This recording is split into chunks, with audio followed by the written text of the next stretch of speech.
Hello বন্ধুরা, শুভ দুপুর। তো দেখো আজকে আবার একটা লাঞ্চ মেনু নিয়ে চলেছি, লাঞ্চ ভিডিও নিয়ে চলে এসেছি। তো দেখো আজকে কি কি রান্না হয়েছে। দিদি ওদিকে পুজো টুজো করছে, ওই জন্য আমি আজকে নিজেই তোমাদেরকে দেখাচ্ছি কি কি রান্না হয়েছে। তো চলো দেখে নাও আজকে দুপুরের মেনুতে কি কি আছে। এখানে আছে সাদা ভাত, আছে পটল ভাজা, এখানে আছে টমেটো দিয়ে ডাল,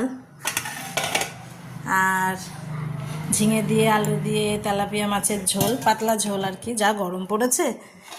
আর এখানে আছে পটল ভাপা, নারকেল দিয়ে সর্ষে দিয়ে পটল ভাপা। আর এখানে আছে আমের টক। তো এই দেখো আমের টক, একটু গোটা গোটা রেখে আমের টকটা করেছি। তো বেশ গরমে আমের টক খেতে খুব ভালোই লাগে।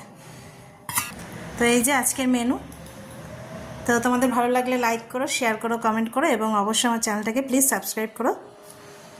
আর কার কার ভালো লাগলো আমার মেনু অবশ্যই আমাকে জানিও, প্লিজ আমাকে একটু সাপোর্ট করো। তো চলো টাটা।